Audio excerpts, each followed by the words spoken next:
Good afternoon. Sorry for the delayed briefing, but I gave you longer question. Related to the ceremony for Dr. Cooke, who got the President's Award. Otto was there. It was quite a moving ceremony. At any rate, I'm ready to take your questions on Doc or anything else.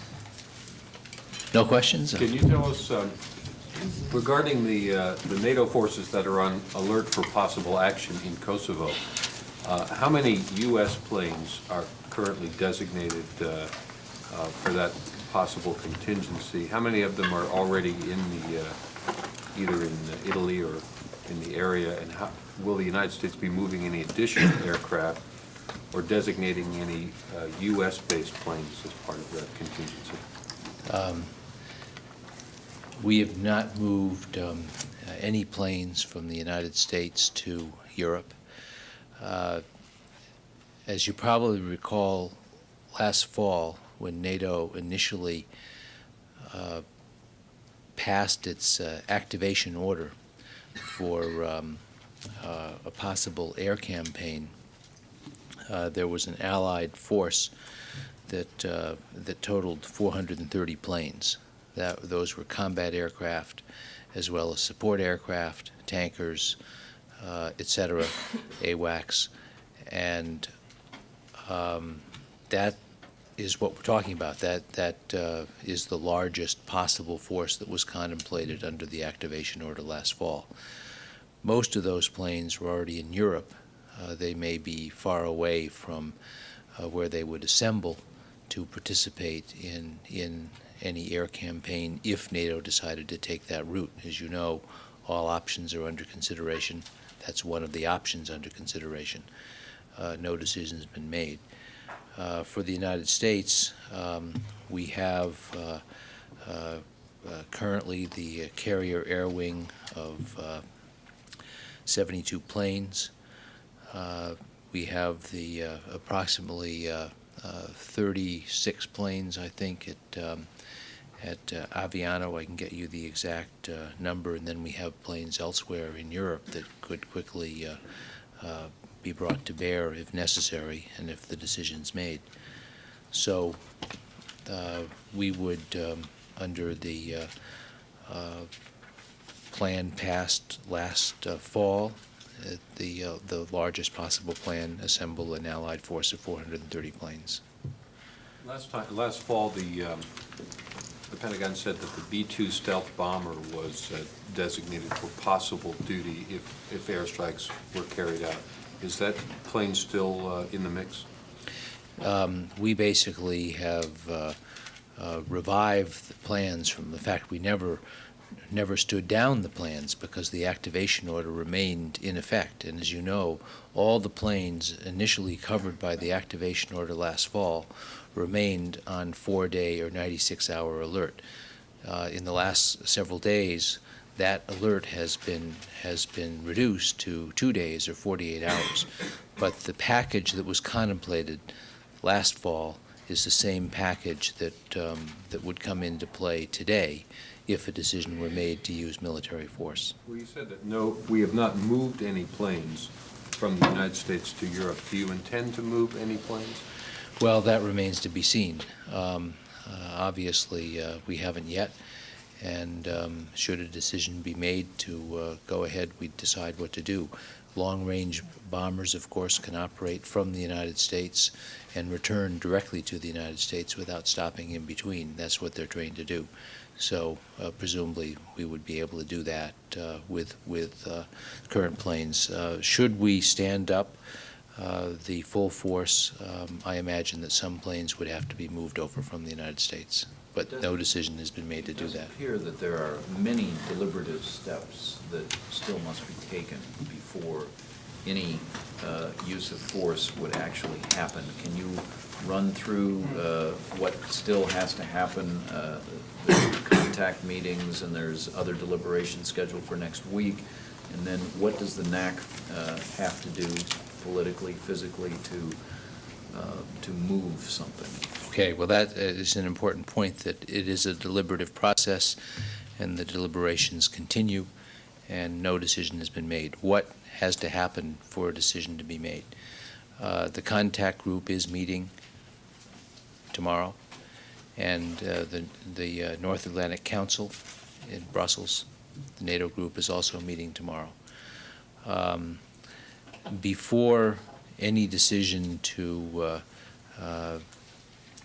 proceed with use of force is made, two things would have to happen. One, the NAC would have to agree, the North Atlantic Council would have to agree to an actual order to use force. What they've agreed to so far is an order setting up the force to be used if a decision were made to use force. And for the NAC to reach that decision, obviously all the individual governments within the NAC would have to come to their own individual decisions and then dispatch their ambassadors to vote in Brussels. So in simplest terms, that's what remains to be done. We're pursuing a number of options. We hope that this can be settled diplomatically, but we haven't taken any options off the table at this stage. Jim? Three quick questions. One, does the NAC have to be unanimous? Secondly, on the naval forces, are cruise missile-equipped ships, and like the two Ticonderoga-class cruisers that are with the Enterprise, are they within reach of Yugoslav targets yet, or will they be soon? In response to the second question, I'm not sure, and I can find out. I don't know precisely where they are now, but if they aren't within reach, they will be very, very soon. All the forces are on, right now, this 48-hour alert, so they're prepared to execute military action within 48 hours of receiving an order to do so. So that would include the sea-based forces as well. NATO operates by consensus, and I don't know how you define consensus, but some people define it as unanimity. But it operates by consensus. At what point? With both Just with both sides in this conflict, Slobodan Milosevic on one side and his folks, and the UCK on the other, basically shooting at each other, apparently preparing for a wider war and completely ignoring every diplomatic effort on the part of the U.S. and the part of the West. Who or what would you bomb, with both sides basically telling you to stick it in your ear? Well, we've made no decision to bomb anything, and I think it's premature to talk about targets at this time. NATO is still considering a range of options, and I think all governments would like to achieve a diplomatic solution to this problem. You make a very good point. When two sides don't want peace, it's very difficult to impose peace on them. But we are hopeful today that we can do what we were able to do last fall and bring reason to triumph over unreason. And that's what we're achieving, that's what we're striving to do now. We'll continue to work on that, and as we do, all the options remain on the table. Secretary Albright, I thought, was very clear today in her speech when she said that we can't take force off the table because that's all President Milosevic seems to understand. We hope it doesn't have to go that far, but that's why it remains a live option.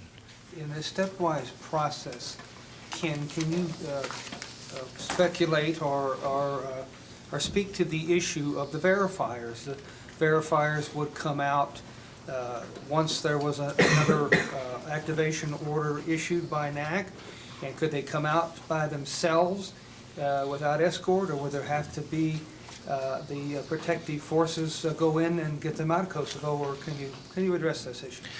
Well, the verifiers are there. There are about 750 verifiers. Of those, about 150 are Americans.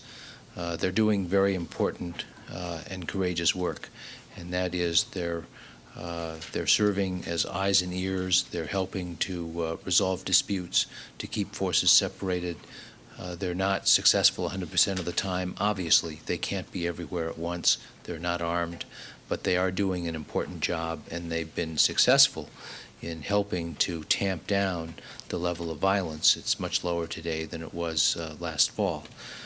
I think they are there on the ground working, and the government of Yugoslavia has made a commitment to protect them and to allow them to do their work, and we expect the government to live up to that commitment, and we expect them to be able to stay there. They will stay there for the time being. If a decision is made to use force, obviously they would get out before force was used. Okay, that's fine. But as long as they can do their job effectively, they perform an important function, and they'll continue to do that. So Yes. they, Sorry, do you have a follow-up on that? oh, just briefly, so they, the verifiers then could see to their own exit at, before any kind of force was used, and they would be in jeopardy. We're expecting that they will be protected by the government of Yugoslavia. We expect that they will continue to do their work as long as they can work productively, and I think we'll just leave it there right now. No one has made a decision for them to leave. They're continuing to perform a very important function. Jim? Could you just clarify something you said earlier? Is the B-2 bomber in that package of aircraft that could be deployed if there were a decision to bring up all the forces that were Yes. earmarked last time? Yes. It is. It is the same force package we had last fall. Does that also include F-117 stealth planes? It includes a wide variety of aircraft. In this use of force in Kosovo, are you going to accept any role from the UN? The American view has been and remains that NATO can act without a UN resolution. That is the American view. Can you help clarify what U.S. policy is? Has the administration made a decision yet that it wants the NAC to give NATO's top generals the authority to bomb if they need it? Is the government's position that they want to wait and withhold that? It is unclear what decision makers are really pushing for other than peace, which is a nice general thing, but the strategy itself is unclear. Well, we are pushing for that, and the preferred way to reach that, and the best way to reach it, is through diplomacy. Ambassador Pardue is in Belgrade today, meeting with President Milosevic. He's there with Ambassador Hill from Macedonia. I don't know whether they're still meeting, but an hour or so ago they were still closeted with President Milosevic. So we are continuing to meet and argue for a diplomatic solution. The contact group will meet tomorrow, and it may have some initiatives of its own. This is what we're pursuing right now. Without getting into the future, we are working diplomatically, but we've taken no option off the table involving the use of force. Is it the position of the U.S. government that you would like to have the authority from NATO so that military force could be used without further stops in the NAC? Would you like the NAC to authorize that ahead of time? Well, as I said, this is something that's evolving, and it's under very heated consideration by all governments in NATO. I think we all want a diplomatic solution, and we're working to get that. Should the use of force become necessary, that's a decision NATO will have to make, and I assume they'll make it at the appropriate time. Yes, Bob. Change the subject, or you want to? Okay, good. What does Milosevic have to do to avoid airstrikes? After all, I mean, he really hasn't even lived up to many of the promises he made last October when the ceasefire was agreed to in terms of removal of all his heavy weapons and troops.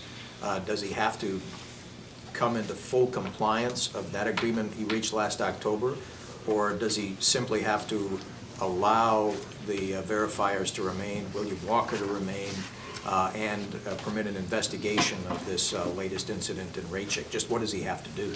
Well, first, going back to the agreement last fall, I think it's important to note that it's been successful in one very significant way, and that is it did avert a humanitarian disaster last fall. Remember, there were 200,000 to 300,000 displaced people, refugees, who had left their villages and their homes, and almost all of them were able to come back and spend the winter, or the worst part of the winter, in their homes and not out under trees or tents.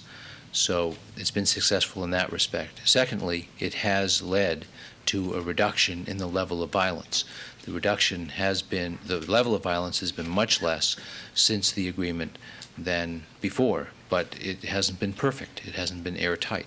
And there have been violations on both sides by the Kosovar Albanians and by the Serbs. This latest set of atrocities, we believe, is the work of Serb forces, and we are holding the Serbs responsible for that, and we are asking President Milosevic to order an investigation.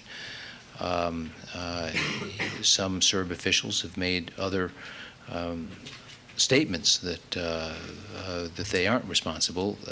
Let's have a full international investigation to find out who is responsible and bring those people to justice.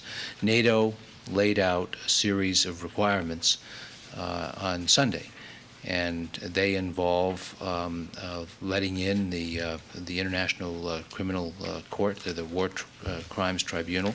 So far, they haven't done that. It involves allowing the OSCE to do its work. As you know, they have threatened to throw out the leader of the Kosovo verification mission, Ambassador Walker. He's still there, my understanding, but they've threatened to throw him out. And we have, NATO has also asked that he restore his, draw down his forces. He did initially draw down forces, and he did bring his army troops into barracks, but there has been straying from that agreement in two respects. First, some special police have come back into Kosovo. Probably more than 1,000 have crept back in violation of the agreement. And second, many of the Army so-called VJ units that were in garrison have left their garrison and fanned out into the country again. So we would demand that he return to the smaller forces of before and the force dispositions before. On the side of the Kosovar Albanians, they have also aggravated a messy situation. They have attacked Serbs and killed some Serb policemen. They captured some Serb soldiers and held them for a while. The verification mission played a very important and crucial role in getting those soldiers freed. It's another example of the good work that is done there. But we need both sides to show restraint, and so far, neither side is showing enough restraint. So, Yes, Jim. Last fall, U.S. officials complained that they couldn't find Kosovar Albanian leaders who could reliably speak for the KLA fighters. They couldn't find anybody to talk to. Does that situation remain the same? They couldn't find a specific leadership of the UCK in order to hold a negotiation. I mean, there were people, the thing was so fragmented that it was hard to pin them down. It is a fragmented movement, and we have had a hard time finding leaders who can speak for the entire movement. That's true. It's one of the reasons that this is so complex.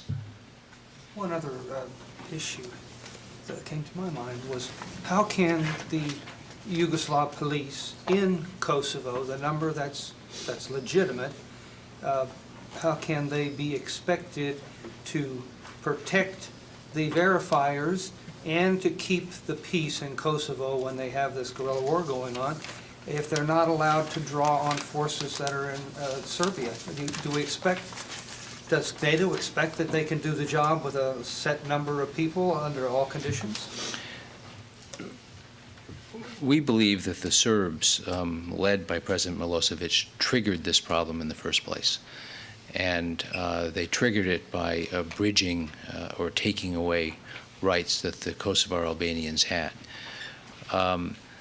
Since then, there has been fighting on both sides, but the primary responsibility for triggering this problem is President Milosevic and his government. We believe both sides should show restraint and reach for a political settlement. That was our position in the fall, that's our position today, and that's what we're working to achieve. Yes. Has it Go been ahead. established what goal would be set in terms of what airstrikes would be expected to accomplish? In other words, would it just be to permit verifiers to do their job? Would it be to force the Serbs to withdraw their troops and special police? Would it be to force both sides to the peace table? I mean, what would be the goal of any possible airstrike? Let's be clear. The best option is a diplomatic option. That's what we're working to achieve. No decision has been made to use force yet, and I think it's better to reserve discussing questions like that until or unless. If we reach the time where we use force, then we'll discuss issues like that. Yes? How did you comment on Mr. Robert Gelbart's statement that the NATO planes are not going to become the Air Force of KLA?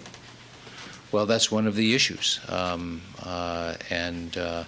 Secretary Cohen has said the same thing. Yes, Bob. Subject to missile defense.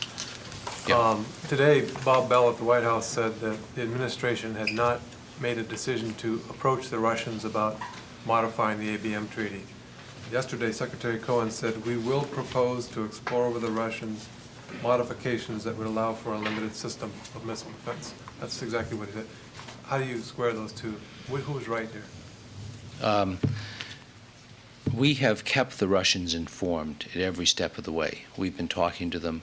We have informed them about this decision to devote $6.6 billion to the deployment of a national missile defense system. We have, and we will continue to discuss this issue with them. Secretary Albright will discuss this issue when she's in Moscow. Modification of the treaty? We have not, no, she will continue to talk to the Russians about what we're doing. But let's be clear. Secretary Cohen said yesterday that we have made no decision to deploy. And that won't be made for 17 months until June of the year 2000. That's when we will address the deployment issue. We have not decided on the architecture of the system. And therefore, we can't discuss specific modifications until we decide what the system is going to be. All of this will be resolved over the next 17 months, obviously, as we get closer to the deployment decision and as we carry out tests and continue with the development work. But we haven't done that yet. But the Secretary made it pretty clear, I thought, that the intention is not only to discuss it with the Russians because it would be necessary in order to deploy a system, but the intention also was to go ahead and deploy a system when it's ready. The White House is now saying that none of those decisions have been. I think the Secretary also made it very clear that no deployment system has been made. And he said that in his statement very, very clearly. I could read it to you if you want. But he said that no deployment decision had been made. What we're doing is positioning ourselves to deploy or to make a decision to deploy in the year 2000. And realizing in order to make that a real option, we have to allocate funds, and that's what we've done. In order to make it a real option, you also have to modify the treaty, right? Well, I think we have to decide what the architecture of the system is. As you know, right now, the ABM treaty allows both sides to have 100 interceptors at one site. Russia has, we believe, 100 interceptors around Moscow. We have no interceptors. Our one site is in Grand Forks, North Dakota. And we haven't had interceptors there for probably a quarter of a century. So if we were to use that site in Grand Forks, North Dakota, it would be authorized under the ABM treaty, and there would not be any change. But what we're trying to decide is whether we can use that site or we're going to have to move the site to Alaska. Should we do that, that would require a modification. If we need more than one site, that would require a modification. What we have told the Russians every step of the way is that we feel that we are facing increased threats from smaller nations with embryonic ICBM forces, but that these forces are going to become more of a threat if they continue to test them. And the nations obviously are nations such as North Korea, Iran, possibly Iraq, but North Korea and Iran are primary ones right now. We are not building this. If we go ahead and deploy this system, it will not be a threat to the Russians. It will not be designed to deal with the type of attack that Russia could launch with its large nuclear arsenal. We maintain an equally large, sophisticated nuclear arsenal as a deterrent against any country that would attack us. We'll continue to maintain that arsenal. Deterrence has worked since our nuclear forces were established in the 1940s, and we believe it will continue to work against countries such as Russia. We don't anticipate an attack from them. What we're trying to do is decide whether and when to deploy a limited national missile defense system that could protect this country against a very small attack from a rogue nation, or perhaps a misfire from another nation. That's what's on the table here. How we do that, how it's designed, where it's set up, all has to be decided in the future. So when we reach those decisions, then we will decide what we have to discuss with the Russians. Just to be perfectly clear, you're saying that the United States has made no decision to deploy national missile defense? That's what I'm saying, and that's what Secretary Cohen said yesterday. Despite the fact that when Cohen discussed yesterday the fact that a decision would be made in June of 2000, he gave the clear impression that this was not a decision of whether to deploy, but when to deploy. In fact, he went on to explain that that they could even deploy sooner if all went well. Let me be perfectly clear. Let me repeat what he said yesterday. He said, no deployment decision has been made at this time. That will be made in June of 2000. That's what he said. And in fact, that is correct. But we have to position ourselves to be able to deploy. And that's what the significance of allocating $6.6 billion for the program is. Is there an intention to deploy if it is found to be technologically feasible? Because he also said that the criterion, the threat criterion, basically had been met. I believe. On that, I have nothing to add to what he said yesterday. He was perfectly clear about that. And there's no way I can be clearer. Have the Russians responded in any way to the I'm not aware that they have responded. I don't believe this came as a surprise to them. As I said, we've been consulting informally with them. There were stories in the press several weeks ago about a major augmentation of our spending on national missile defense. We consulted with them around that time, before those stories ran, so those stories weren't a surprise to them, and we consulted with them before yesterday's announcement, and we will consult with them when Secretary Albright meets with them next week. So they've been kept well informed of what we've been doing, not just over the last few weeks either, but over a long period of time. And we've made it in every single intervention with the Russians, every single discussion we've had with them. We've made it very clear that this is not a system that is designed to thwart them in any way. This is dealing with a new emerging threat that we believe we face, and for all I know, Russia itself may face someday. But this is a threat we believe we face, and it's a threat we believe is growing nearer every day. I'll take Oh, Steve. All right. When President Reagan first brought up SDI, he said he'd share the system with the Russians. Is that still our intention with this system? Well, I'm not in a position to discuss that aspect because I don't know the answer. But let's remember that these are totally different systems. The SDI system was designed to provide sort of an impermeable umbrella over the nation, a missile shield, so to speak. And this is a much more limited hit-to-kill system designed to deal with a small number of attacking missiles. But that's exactly why the system is not a threat to the Russians.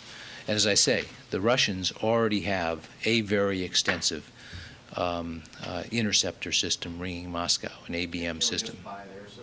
Well, Ken, there's it's, another distinction. Their system is not a national system. That the ABM treaty prohibits a national system, which is, we're talking about a national system here. So just by that notion by itself would require changes in the treaty, regardless if you had only one site. Right? we are talking about a national system, but as I go back to what I said earlier, we can't talk specifics until we have a clear idea of what the architecture of our system It's is. a generality, but that generality is encompassed in the treaty that says, no, you can't do that, regardless of what the specifics are. So I think it's very clear that we have started discussing this with the Russians, and we will, if the treaty has to be amended to fit the system, we will discuss that with them. But right now, it's premature to say that because we haven't even designed designed the system yet or made fundamental decisions about where it's going to be based, what it's going to be, et cetera. Those will all come relatively quickly in the next 17 months or so, but they haven't been made yet. Bill? Yes, on ballistic missile defense again. Yesterday, after General Lyles was finished, he was asked, what about the Arrow system that the Israelis have had such good success with? And he said the technology from Arrow was going into our missile system, I presume THAAD. And my first question is, if the Arrow is working and THAAD is not, then why? And secondly, I asked you before about using the Arrow. Is the Arrow not usable for medium-range missiles because it has such a short range, or because it's unidirectional, or why isn't Arrow itself a feasible defense that can be used for certain applications? Well, I don't know the full answer to that question, and rather than fumble around, let me try to get an answer. You don't know. But can you say anything about the technology of Arrow? Well, no, I just said I thought you said you didn't know no, the... no. Chris, did you have a question? Yes. Well, actually, I need to ask about another subject. Go ahead. Another subject. Okay. The anthrax vaccine issue has come up again. Right. Because some members of the Connecticut Air National Guard have refused to take it, and I think some of them have even resigned over the issue. Do you have anything on that? I do. What do you want? Everything you got. Get out the old boilerplate. Well, first of all, the reason we're requiring members of the military to receive anthrax shots is that we think it's a very important and very safe force protection measure. As you know, biological warfare is one of the emerging threats we face, and the anthrax vaccine was certified by the Food and Drug Administration in 1970. It's been used since then by veterinarians, by people who deal with cattle, and by some soldiers and others with a very good record of safety. It's proven itself safe and reliable. It works, and it does not have side effects. We have given now, I think, shots to nearly 170,000 people in the military, starting with Secretary Cohen and General Shelton. and Deputy Secretary Hamre in this building. Secretary Danzig, Secretary of the Navy Danzig, had shots more than a year ago, or a year and a half ago, when he was Undersecretary of the Navy. All these people are fine. We think that this has been proven safe, and we think that it is a very good way to deal with the risk that people could face on the battlefield. The reason members of the 103rd Fighter Wing of the Connecticut Air National Guard, based at Bradley Field outside of Hartford, were being given these shots is that they're scheduled to deploy to the Gulf later this year. And therefore, because we are giving these shots first to people going to Southwest Asia, and secondly to people in or going to Korea, and then after that, people who are likely to deploy to these or other hotspots, they're in line to get these shots. So I think 8 or 9 people have resigned rather than take the shots. This has been generally an extremely successful program, and I think that soldiers, sailors, airmen, and Marines understand that this is for their own protection, and we have found that almost all willingly take these shots. Is it a good safety record? I think it's had I'm not aware that there are problems with this vaccine. So nobody has fallen ill as a result of taking the anthrax shot? Every vaccine imposes some risk to people who might have other symptoms or some sort of syndromes.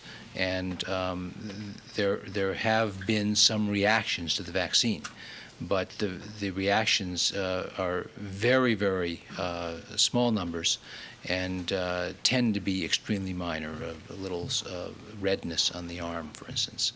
A severe reaction is one that might involve a slightly elevated fever, or a serious reaction.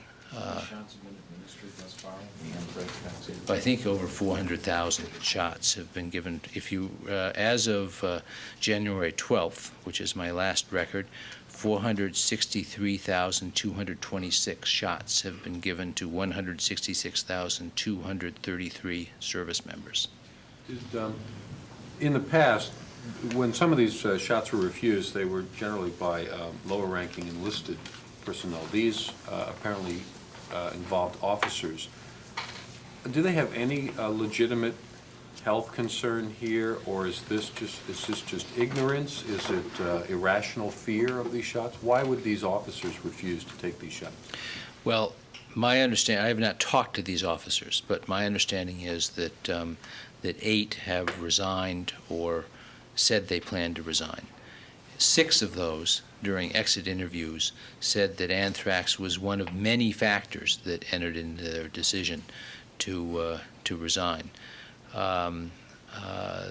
Some may have found that the pressures of staying in the Air Guard and training were hard to maintain with their family lives or their business lives. Some may not have wanted to deploy to the Gulf for family or business or other personal reasons. I don't know what those other reasons are, but anthrax was, as I said, cited as only one of the reasons in the case of 6 people who got out.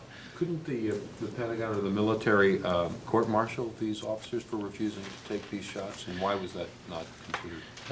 Because they resigned. There are a number of options available. One is court-martial, one is non-judicial punishment, another is discharge, another is retirement, and another is reassignment. And basically, people who have not taken the shot have tended to get out of the service. It's an all-volunteer service.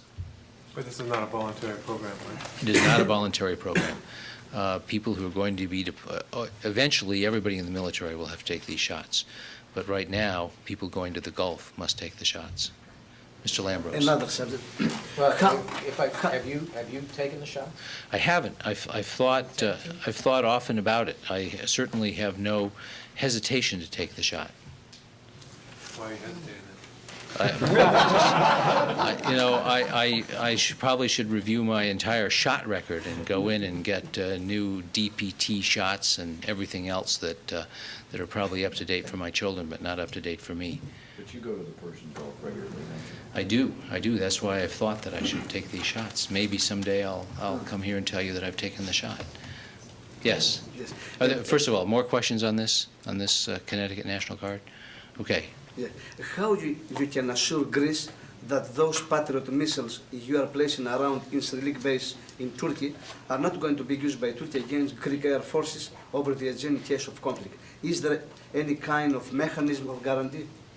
Well, first of all, the missiles are American missiles controlled by American forces, and they're there for a very specific reason. They were requested by Turkey because Turkey was fearful of an attack from Iraq after some bellicose comments that had been made by Iraqi officials.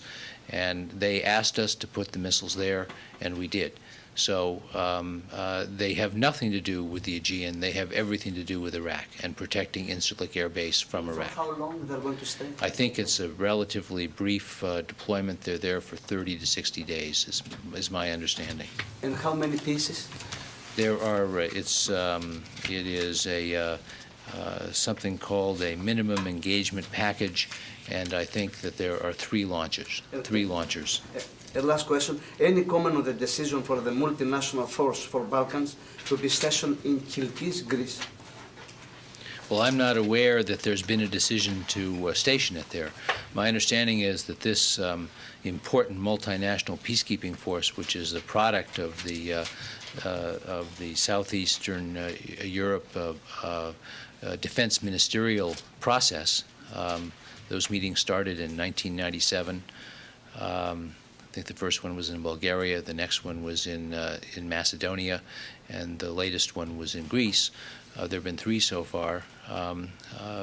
Countries in that neighborhood decided to put together a humanitarian peacekeeping force.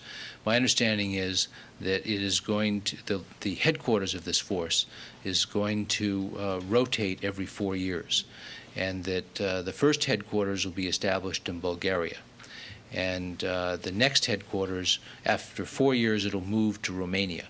And then 4 years later, it will move to Turkey. And 4 years after that, it will move to Greece. So at that point, Greece will have to decide where to station the force. And that's a decision for the Greek government to make. Mr. Begum, Fyrom or Macedonia? In the former Yugoslav Republic of Macedonia, as you know, I use the abbreviation frequently. Because I'm accused of being too wordy, I like to trim down the phrases. Yes? There's been 2 military plane crashes in Japan in as many days, and I wondered if you had any comment on that. Will there be any stand down of those planes to review safety procedures? Or?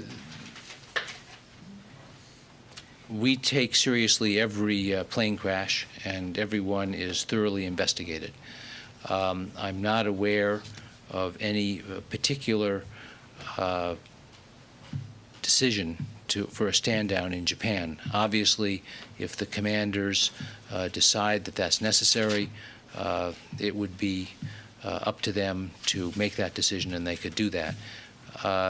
The Secretary Cohen did order a stand down in 1997 after there had been several air crashes. He monitors safety very, very carefully, and he's aware of these crashes and will be very interested in the reports as to why they occurred. But right now, we don't see any pattern, and I don't believe that anybody has seen a reason for a stand down. Should that change, we'll let you know.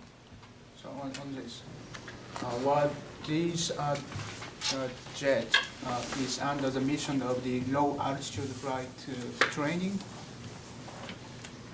I'm afraid I don't know the exact facts of each crash. Do you have something there? Maybe we can get with you afterwards and tell you when they happened and how. Ken, when was the last time U.S. planes patrolled the northern no-fly zone in Iraq, and when will the patrols resume? Well, we don't talk about future operations for reasons you can well understand, particularly given the aggressive response that Iraq has been making to these monitoring flights. So I won't talk about what's going to happen in the future. There have been a combination of circumstances, primarily bad weather and the end of Ramadan, that has caused a slight pause in the flying, but this pause is not unusual. We have pauses from time to time, and there's nothing out of the ordinary. Has the monitoring flights or the enforcement of the no-fly zone altered or been curtailed in any way because of the threat from Iraqi missile systems? Absolutely not. We've responded aggressively to the threats in the north. And I might add that we are able to monitor the no-fly zone without flying over Turkey. So we've continued, without flying over northern Iraq, so we've continued to do that. And we're very aware of what's going on there. Have there been violations of the no-fly zone while There was a violation. There was one violation today, yes. Yes, Can but you so say there hasn't, the reason that U.S. Airplanes haven't been shot at over the northern no-fly zone is that they've been flying away from the SAM batteries of the Iraqis. They've been staying out of range. Is that correct? Why there hasn't been any action for 6 days? As I said, there's been a pause in flying because of bad weather and because of the end of Ramadan. When that pause will end, I'm not going to discuss. Obviously, there have been no challenges to flights that haven't taken place. But there were, pardon? When did it begin? It's been several days. So the last incident, the last major incident was on, I believe, Thursday of last week when an F-16 fired a harm and I think an F-15 dropped an AGM-130. Since then, there haven't been any major incidents, but that's because there's been this pause in the flying. Is I'm that not, correct? I don't know that because I don't know when it began. I think there may have been 1 day of flying after that, but I don't know that for a fact. Yes, A Jim. question about South Korea, well, about the Korean Peninsula. The South Korean president today said that North Korea has adopted a strategy of rapid preemptive military strikes using weapons of mass destruction against South Korea. Does the Pentagon share that view of the North Korean strategy? And also, did Secretary Cohen discuss U.S. use of nuclear weapons in response to that kind of a threat during his trip to South Korea last week? I haven't seen the statement by President Kim, and I think I'd rather wait to see it before I comment on it. Just let me say, in general, that we know that North Korea maintains a formidable military capability. It has nearly 1 million soldiers under arms close to the demilitarized zone. The North Korean side is very heavily armed with artillery and Scud missiles and other types of attack weapons. We believe that we have a very substantial, well-trained, and well-equipped counterforce of American and Republic of Korea soldiers and weapons, and we would prevail in any military engagement on the Korean Peninsula. We're very clear about that. Obviously, there are talks going on today in Geneva. I believe they're still going on, the four-party talks, or they've been recent. We have launched a process initiated by President Clinton several years ago to engage the two Koreas, China and the United States, in an effort to try to reduce tensions on the Korean Peninsula. And those four-party talks have set up 2 subcommittees that have been dealing with, one is reducing tensions on the peninsula. That's directly related to the question you asked. And this process will continue.